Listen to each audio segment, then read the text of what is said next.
Welcome to the Cal Park Bros podcast. I'm your host, Terrence, and with me is my co-host, Jason, calling in from the Batcave in Indianapolis. Jason, how are you, my good man? Hey man, I'm doing pretty good. It's a pretty good Tuesday. Had some issues earlier, but all resolved now. But I gotta tell you, like I was telling you a minute ago, I love the fact that we're both using in different rooms, different backgrounds, so it gives people something different to look at other than our typical um, backgrounds. And more importantly, you're not wearing a red shirt. People love that even more. So keep it up, man. Be different. Keep doing it. But yeah, I'm excited for episode 26. We're definitely live, not so live for episode 25, but I'm good to get one more episode closer to our goal of 100 episodes, man. So let's get into it. Right on. Thank you for listening. This is episode 26 of the Cal Park Bros podcast. For the uninitiated, Cal Park Bros is a weekly podcast for fans of culture, current events, sports, life, and entertainment. And yes, we are your hosts, Terrence and Jason, and every single Thursday, we release a brand new episode where we discuss the current events of the day, sports, and the athletes we love. And even some of the athletes we loathe.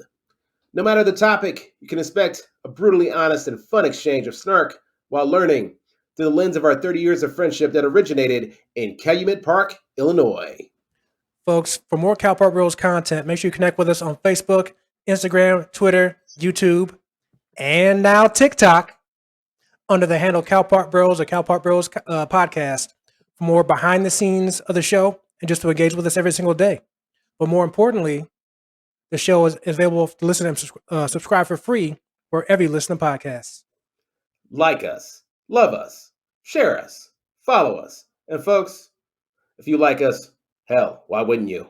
Hey, at this point, we got now 26 episodes in. So if you're listening to all 26 of them, you definitely like us. So there's no reason why at this point you shouldn't be sharing us and following us every single week. All right, you got that, folks? Live it, love it, do it. There you Amen. go. We wasn't supposed to make it past 25. Joke's on you, we still alive. First thing we're going to be talking about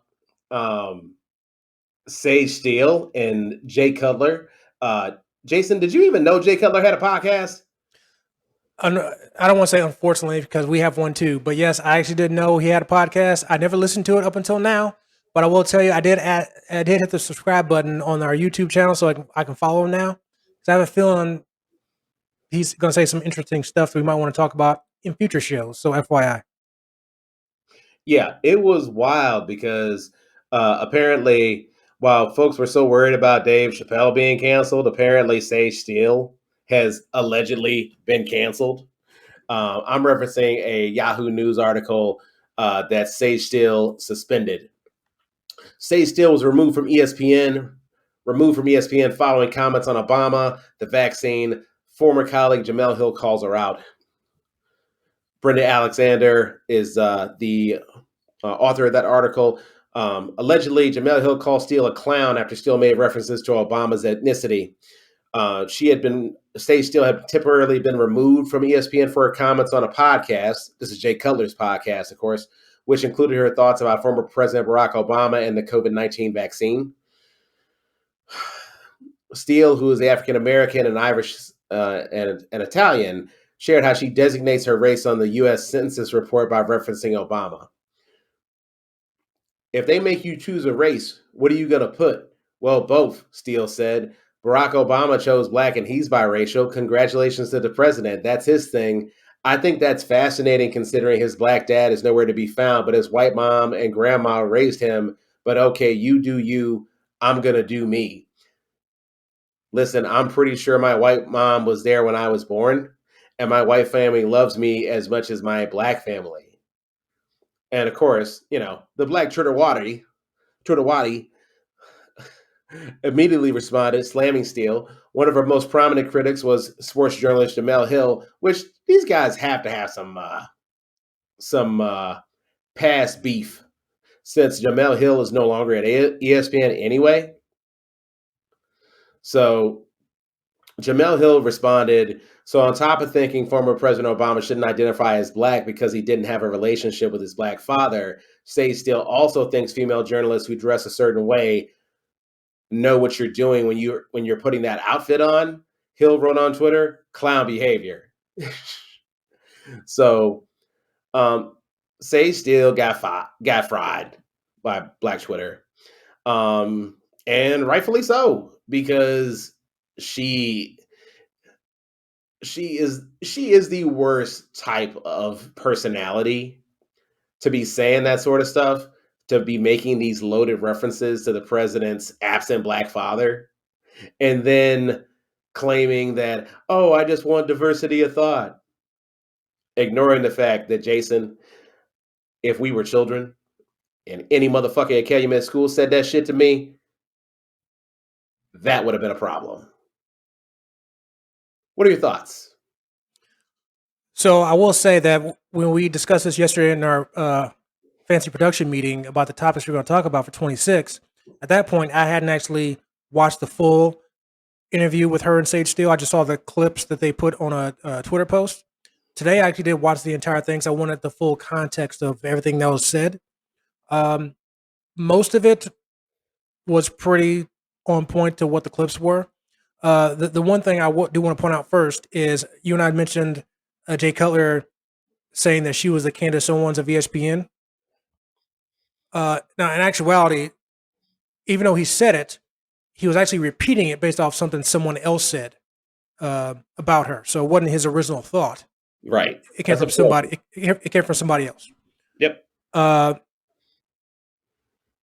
Now, since we're on that, and I want to go into other stuff. She didn't actually back away from that comparison. Um, she did say that it's interesting that comparison gets made because we have to be two black women essentially. To that point, I get it. But again, she didn't back off of it. She said she respects Candace Owens for the fact that she speaks her mind and doesn't give a f, per her words, about what you think. Which fair point to that. But I just wanted to bring that up because I know we talked about that yesterday about Jay Cutler calling her that when he technically didn't. He wasn't the one who originated. He might have repeated it. Probably even maybe some degree agrees with it, but it was not an original thought to Jay Keller. Again, just want to put that out there so there's no misinformation. But as far as comments that she actually made, you referenced the one she made about Obama and his absent black father, so he shouldn't be becoming black because of that, which I'm like, okay, very interesting thought there.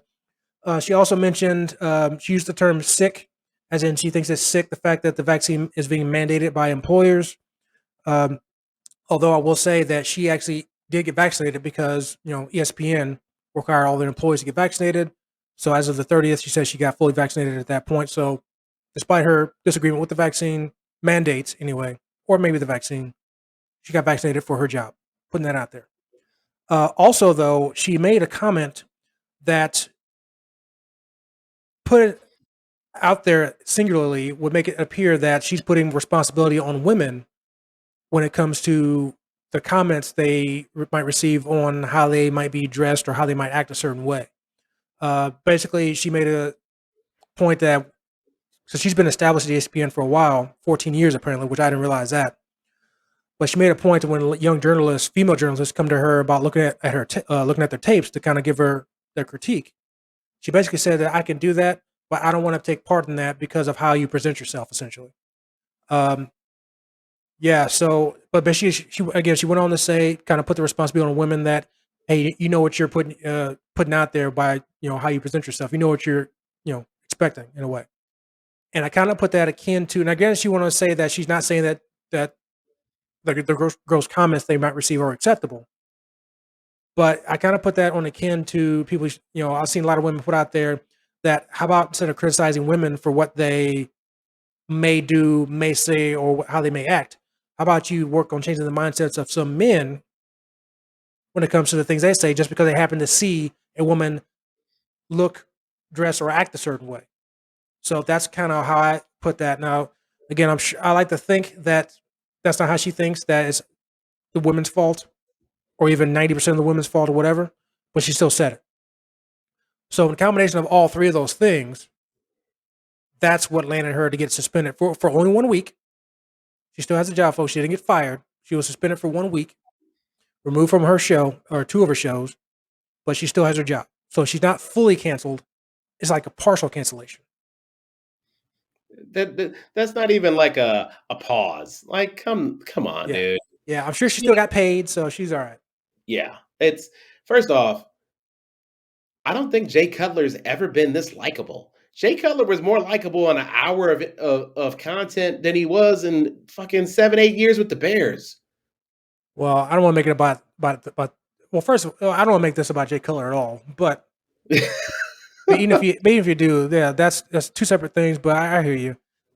He had his likable moments as a person, like you said, I think he's probably gonna be more respectable for a lot of people in this role as a podcast host. He already has, I think, 5 million followers or something on YouTube. So people are obviously going to follow and listen to him. So, All right. uh, The reason I brought the Jay Cutler angle up is because you notice, Jason, that Jay Cutler was like, "Yeah, Sage, I know I can't get away with saying the thing you just said, but you being a woman, you can say it. Yeah, she can say it. She's still gonna get fucking fried for it though." Like Jay Cutler is smart enough to know, like, yeah, I'm gonna just scoot a little bit to the left before this bomb goes off because he knew shit was about to go left. yeah, he's not an official journalist, but well, maybe he is. And I don't want to consider him that. But the fact that he's a media member in a way, because he has that podcast and such a very public medium watched by a lot of people, he was Yeah. smart enough to know, like, you know what, I might be willing to call you the Candace Owens of ESPN, but I'm not going to back you and repeat this. So go ahead and say that stuff Yeah. if you want to. But No, I'm no. going to sit over here I and just shut love up. the fact that he said, "Yeah, I'm smart enough to know I shouldn't be saying that." It was Well, great. It was yeah, great. It was that's literally the best part of the interview when Jay was like, "Yeah, I'm not going to even pretend that I could say that but and you know live what though? today." But you know what though? That's smart though. That's something a lot of people probably need to think and realize too. That not necessarily because your gender or your race, but sometimes people need to realize that sometimes the message hits differently depending on who it's coming from. Just like even with me and you, some things may get taken differently or better coming from you than it's coming from me. It's a Like great lot, point. like a lot of that stuff. Go back to, I believe it was episode 8, where people got really mad and pissed off at me because of my comments about teachers and kids and stuff like Oh, that. Well, whether if you said that, it probably would have been a little different because you are a parent. People probably took it from me as, oh, he's not even a parent. What's he talking about? And I get that. It's still my opinion, but people are going to take it differently because, again, not a parent versus you, a parent. So people got to keep that in mind that certain things hit differently when you say it. And Jay was smart enough, I agree with you, in that moment to realize that at least as a man, I probably need to, or honestly, in some cases, even as a white man, you probably need to sit down and shut up. But but he was smart on that. And I agree with you on that. yeah. I can see why the worldwide leader decided to go ahead and just pull up on her real quick and say, "Fam, you did we not talk about this? Like, what was the point of getting the jab if you're gonna be talking reckless about company policy?" Well, I mean, of course, we know why she got the jab. I mean, she even said it on the podcast. She said because she got the jab because she needs the job. Right. Right. That was her word. She needs the job, but she ain't talking like she needs the job. Well, okay, she's been there 14 years. I'd imagine anybody, no matter what job you're on for 14 years, you probably know a little bit where the line is between, okay, I'll get suspended versus I'm going to get fired. Well, She's ask not. John Gruden about that. Well, so okay, I mean, folks, you might talk about that next week. But hey, but exactly. But there's a difference though too. But keep in mind, John Gruden wasn't employed by the NFL at that time. He sent those emails. A little bit of a difference there. But even still, big difference between the stuff he said versus what she said. Huge difference. I'm sure you recognize that. Yeah, that's why her key cards still work. Exactly. She can still get in the door. She's not getting security called on her or nothing like that. So, but that's why she got the jab. But that's probably also why she got suspended. I kind of wonder if maybe she hadn't said anything about the vaccine mandate, just kept it to the Obama stuff and the women stuff, would she even have gotten suspended? But I think I agree with you in a way. Well, I don't know if you said this, but I agree that the fact you're talking about company policy and dissing our company policy publicly on air, yeah, we probably gonna have to suspend you a little bit. So, in a, It's not a fireable offense, but it's a fuck around and find out offense.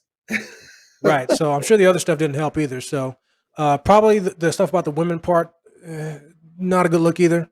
But It yeah, doesn't help. It doesn't help. yeah. Like, is this really the time, Sage Steele, for you to be railing against the Me Too movement?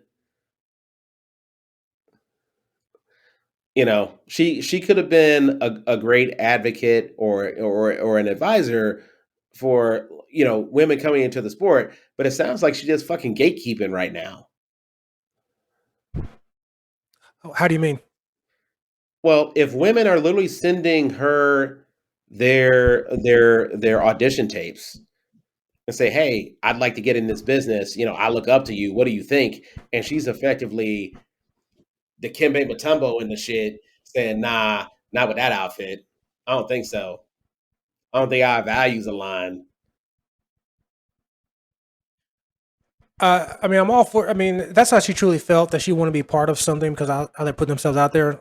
Okay, I mean, I get it, but I don't know. I kind of feel like that could be even. I mean, I can't judge her because that's her position. Probably is in a way gatekeeping a little bit. I mean, I can judge because she put her position out there. Well, I don't. I don't. Well, okay, fair point. I guess we are doing that a little bit on our show. People, if you want to judge us, feel free, but keep listening. But but yeah, it's I don't know where she goes from here. I mean, she's not going to lose her job because of it, obviously, unless she keeps doing it, which I have a feeling she's not going to. I mean, she admitted herself she's a mother of three, which I didn't know that. Also, didn't realize she's 48 years old. Did Why? not know that. Why does that matter? No, So it doesn't matter. I just brought that up because when I looked it up, I was shocked because I didn't think she was 48. I still think of her as being really young. So, but yeah, but I guess me not knowing she was there for 14 years, that says a lot there. But yeah, that's kudos to her. But but yeah, but yeah, she's not going anywhere. But it's very interesting though that she was a mother of, I believe, at least two daughters. I think she might have a son too, but I know she has at least two daughters. So very interesting how that plays out when she's a mother and what she instills in her kids. Now, obviously, when you're a parent, that's what you do. So it'd be very interesting. I thought that very interesting. That but also some of that's how she was raised too, and she said that akin to her military father. So I get that as well. But she definitely gets a lesson in knowing what to say or what not to say. Now, I guess, and maybe when to say it or when not to say it.